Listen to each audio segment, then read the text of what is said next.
Hey everyone, Colton here. Welcome to the Founder Social Club podcast. This podcast is built to be a go-to place for startup founders to learn and grow. Each episode goes past the highlight reel and into the work of early hiring, product decisions, growth, fundraising, leadership, failures, lessons learned, and the founder journey. It's community-driven, grounded with intention, and rooted in curiosity with deep tips about building. Here's today's conversation with Akib Rahman, founder of Mailmodo. Hello everyone, welcome to another episode of the Founder Social podcast. I'm here with Akib from Mailmodo. Pleasure to have you here. Thank you, Colton. I'm really pleased to be here on your podcast. So to kick things off, can you share a little bit about your background and your story and what got you into entrepreneurship? Sure. So I started in India. I went to an engineering college and then an MBA school. But I always wanted to start something of my own. So right after college, I decided to work at startups because I wanted to gain the experience of starting something of my own. And my family doesn't come from a tech background, and there was no engineer before in my family, not a business person as such. So I really wanted to get hands-on experience of working at a startup instead of large corporates where I was getting placed from my business school. So I also decided that I will work for 5 years and pay my education loan and other financial liabilities, have enough money to start something of my own. So during those 5 years, I worked with 3 different startups and gained enough experience and confidence to start the company on my own. During these experiences, I was primarily a marketer, but I was doing all kinds of stuff from product operation and everything else. Awesome. Thanks for that background. And it sounds like you really had a plan to jump into entrepreneurship. Some people just go for it, but I like that tenacity you have and vision. From those few startups that you worked at, you said primarily in marketing and a few other operations product. What lessons did you take away from that? A lot, actually. So at most of the companies where I worked at, it was very early stage companies, and I had to hire the team under me, especially on the marketing side. So I learned hands-on hiring process, what kind of people to hire, what kind of people not to hire, and all of that. I think that is the biggest thing that I got, because identifying the right kind of talent for the right job is probably the most important skill set as a founder. And apart from that, I also learned a lot about juggling between different tasks. As a founder, I had to do all kinds of stuff from marketing, product, sales, hiring, finances, everything. I probably could not be doing that if I was working at a very large corporate startup in like one specific function. W- Working at a startups helped me in that way. Great. And jumping a little deeper into the hiring aspect, I know a lot of founders face big challenges. What tips do you have for founders hiring? So now I feel that it should be like hiring slow should be the goal. You, as a founder, you should really understand the product, the market, get the PMF, and if the business critical function, as a founder, you should do it yourself first. Try to understand what is happening there, and then hire somebody there. Once you have the PMF and you know that now you have to scale, it is then better to bring any kind of specialized talent for that. But in the early days, when you're starting, when you're not clear about if there is a PMF or not, it is better to not hire a lot of people. If you want to hire a generalist who can work on ambiguity and who can like be the second you, like who can learn and change things on his own or on her own. So early days, generalist hire or less hires. When you have the PMF, when you need to scale, then hire a specialist. For sure. And for your interview process, is there any like key traits you look for to know like that they'll be successful? Yeah, I try to figure out like if the person is a problem solver. In a startup, there are a lot of ambiguity and a lot of new things keep happening, new challenges keep coming. And probably none of the people at the startup would have any idea about how to solve them. So I would try to hire people who have the ability to problem solve.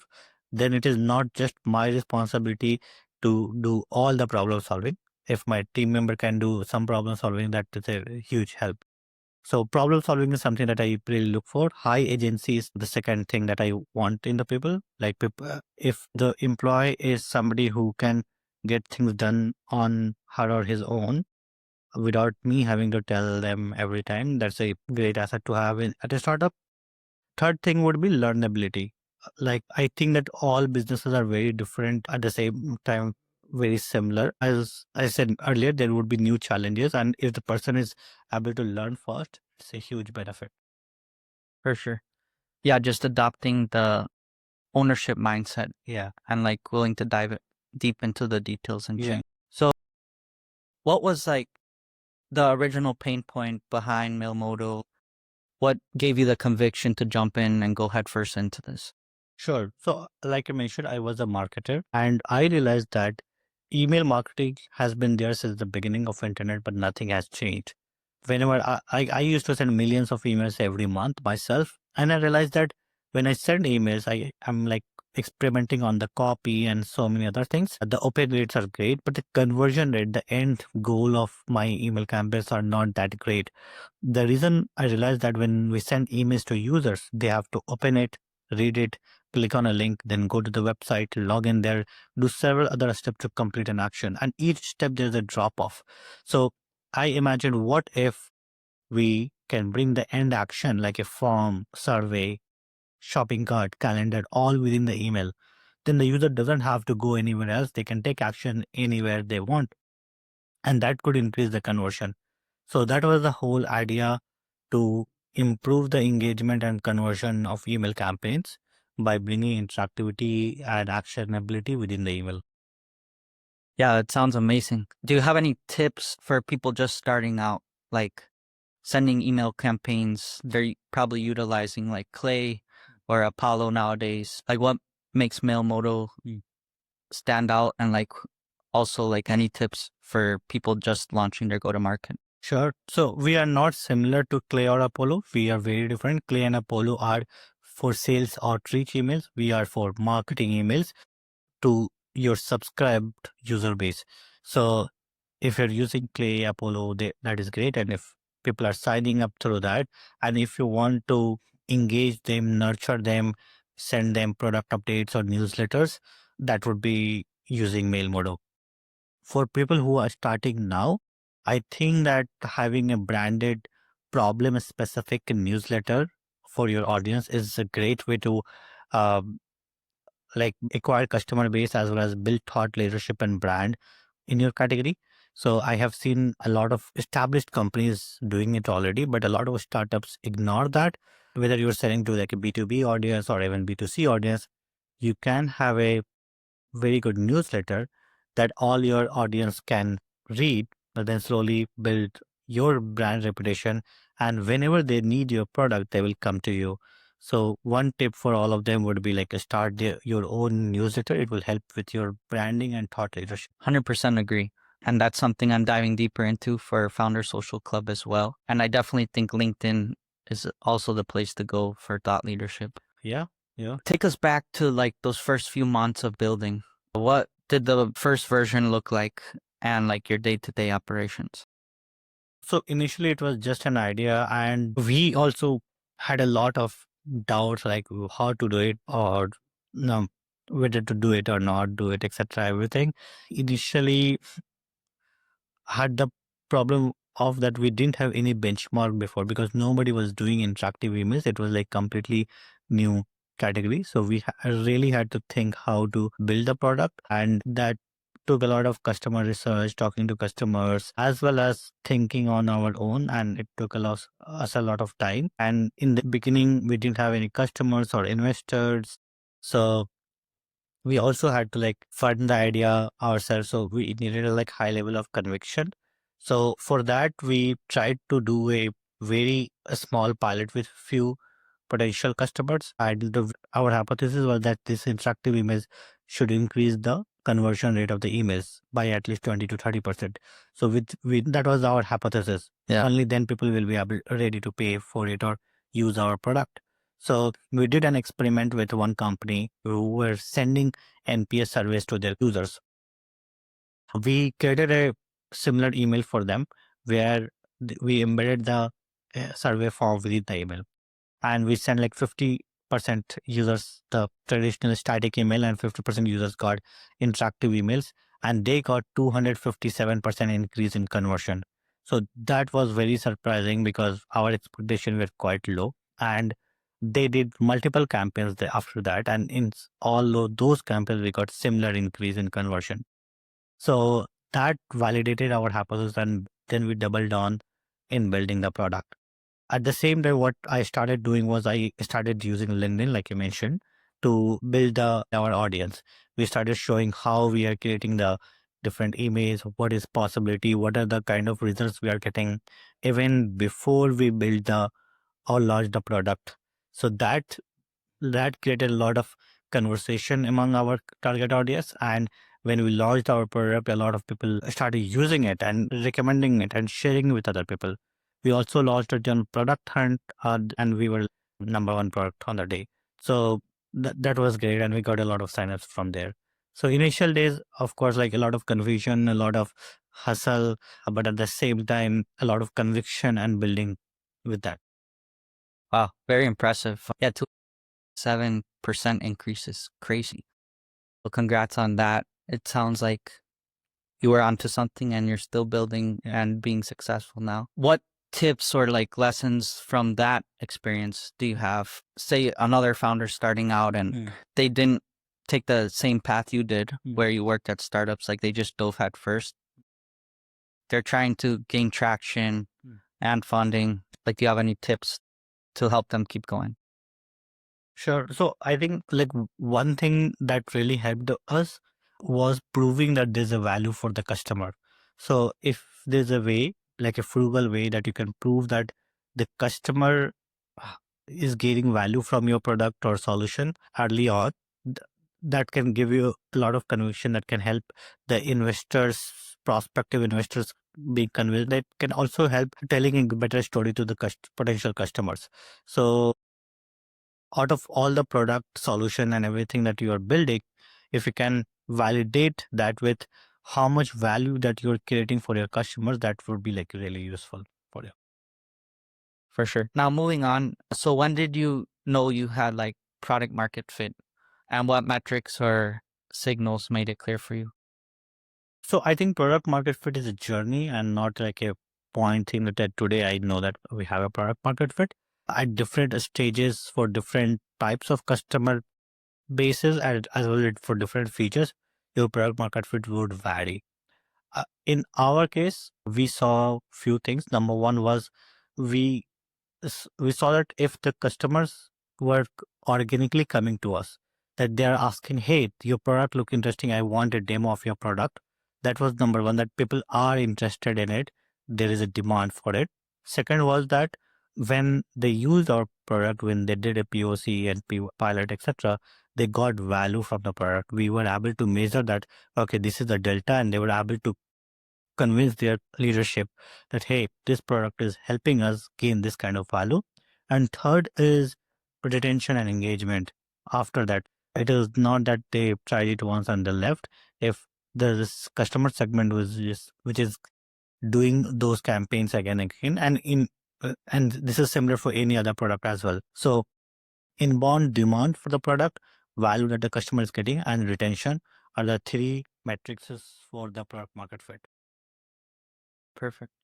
You make it sound easy. Going back a little bit, you said you were number one on Product Hunt. Any tips for launching on Product Hunt? So I think a lot has changed since then, but I think basic things remain the same, that it feeds through the like basically if you are up, you can will keep going up. So it is very important that as soon as you launch, you try to get all kinds of votes that you can get from your friends and your customers or your audience. Let's say you're sending a newsletter, for example, then you can ask your newsletter audience to also help you with the product hunt, upvotes, etc.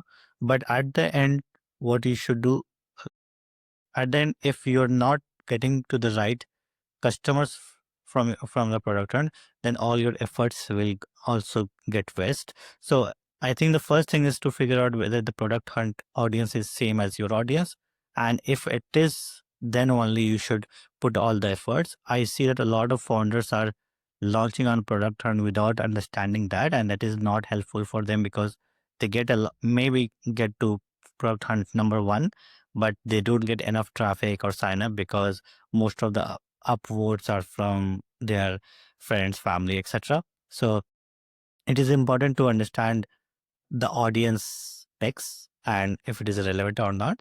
If it is, then put all the efforts, including getting early traction, putting it on your newsletter, putting it on your website, getting an awesome video, all of that.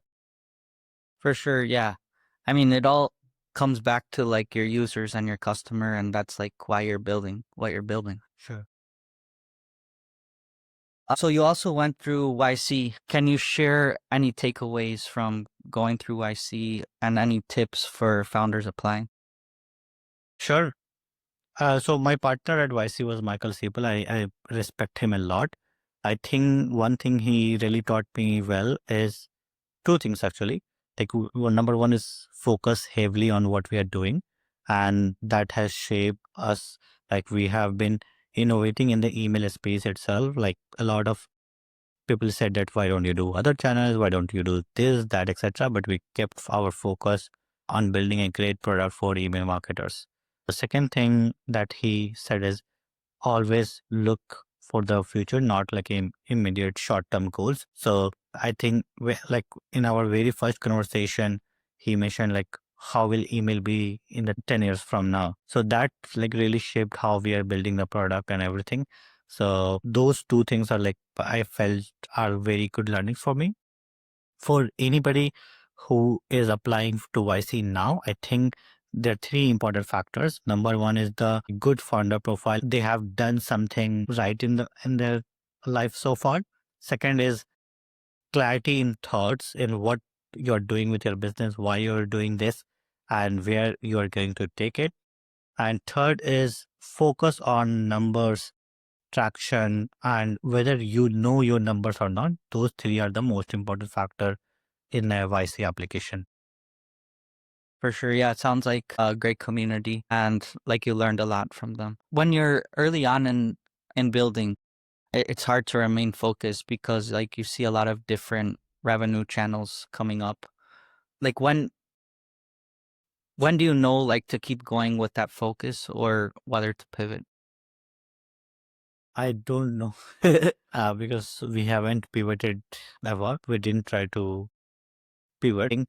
If you're getting signs of demand and retention, then you should keep going. If you're seeing that your customers are getting value, customers are adopting, loving the product, referring it to other people, then you should keep going. If you see the lack of all of it, then you should think of pivot. Great. Yeah. So after YC, you joined Sequoia Surge. Tell us a little bit more about that experience. Sure. So Sequoia Surge was a program in India, Asia, like seed stage founders where they invest the seed money and also provide a mentorship towards growth. It is like the next step of YC. They are like really cool people, very helpful, who have a lot of industry experience. So it was a late experience for me as well. Do you think people can build in India or you think they should just move to SF? So it depends on your goals and it also depends on where your customer base are.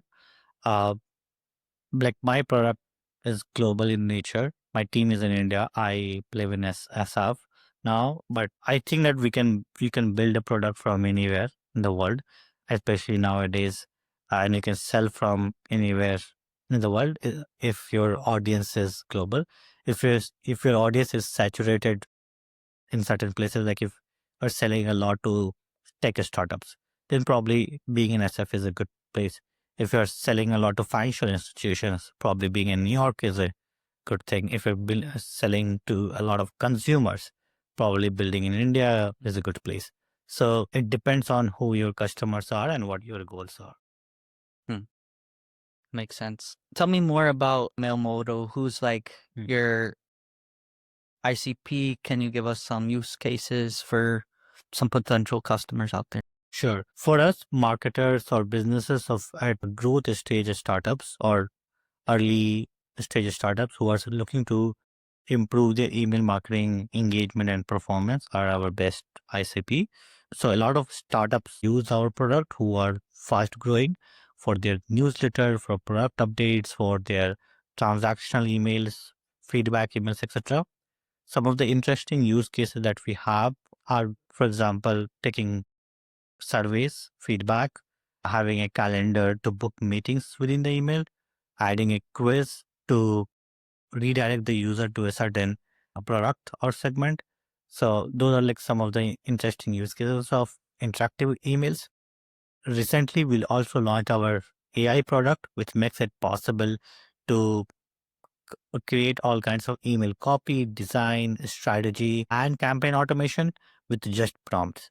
So now we are seeing that a lot of early stage company who don't have an expert email marketing on their team, they are coming to us and they are just prompting to generate the full strategy, and then in the same way the AI is generating the email designs and the copy and the campaigns for them.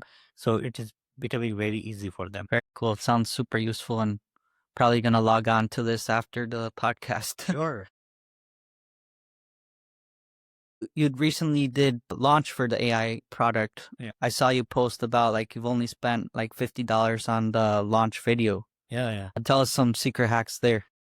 So there's no secret hacks actually. We have also released the how to create that kind of video document. I will share with you so that you can also put it on the podcast and so that everybody can see that. It is simple. We used Google VO3, 11 Labs for voice, and CapCut for editing. So what we did was we sat with our team and thought that, okay, what could be the easiest way to create a video for our launch? And so we started this story and we started how marketers feel about this change, how they were facing problem of continuously wasting their time with creating a lot of email marketing campaigns, and now with our AI features how easy it is going to be there. And then we thought, okay, because of this, what is going to change in the life of an email marketer? And we basically created that into a story. With that story in mind, we wrote the script and we divided them into different scenes. So there are like different scenes where our hero, the email marketing guy, is doing different things. And we just prompted VO3 to generate those scenes, and we had the character consistency through the prompting and the like getting doing the right tactics there. We stitched the video with CapCut, added voiceover by with 11 Labs, added music from YouTube, music which is free, and we created the whole video. It took us like just a few days for it. Amazing. Yeah, it seems like a common theme is like storytelling. I feel like storytelling is important for pitching, for getting customers, marketing, everything. I recently talked to this guy, Nick Sung. He ran a project at Airbnb years ago called Project Snow White, and he storyboarded all their workflows. Yeah. Okay. And even yesterday, I did a webinar with Every IO. Rajiv was saying to sell to investors, you need to have your pitch straight. Yeah. So do you have any advice for like crafting a pitch or crafting a story, like to get that feeling out there? Honestly, I'm learning myself, and it has been journey for me as well. And I realized it is very important to learn storytelling techniques. And I watch a lot of Pixar animation movies for that, and I love those. And you can see parallel from those. Like there's a hero who has been facing some problem, then something happens, then they overcome those struggles, and then finally there's a happy ending. I think that most of the stories have some kind of a structure. So going ahead with like those structure and putting your customer first in those stories as a hero is very helpful. It can also be improved with practice. I have been practicing my communication as well as how I pitch Mailmodo a lot of times, and I feel that every time I pitch it, I get better. So, so I think that writing it down, practicing it, talking to people about it, and then seeing their reaction, how engaged they are, etc., is the best way to improve on the storytelling. Definitely agree. Yeah. You need to practice and get the reps in and then get better. I'm also doing like in my events, like before I was super shy, wouldn't talk to anyone. And like I'm getting out there and going in front of all these people. And each time it gets a little easier and a little better, but there's always room for improvement. So yeah, what last minute thoughts do you have? Like where can people find you at and how can people be useful to you? Sure, they can find me on LinkedIn. They can email me at akib@mailmodo.com. And I'm happy to help anyone if they are launching their startup, if they need help with their YC application, or if they want to brainstorm any kind of marketing or GTM strategy with me. I'm happy to help them. Perfect. It was a pleasure having you here today and look forward to continuing the conversation and helping each other out. Yeah, I loved it. Loved your questions. I enjoyed the conversation very much. Thank you. Have a great day. Have a good day to you as well.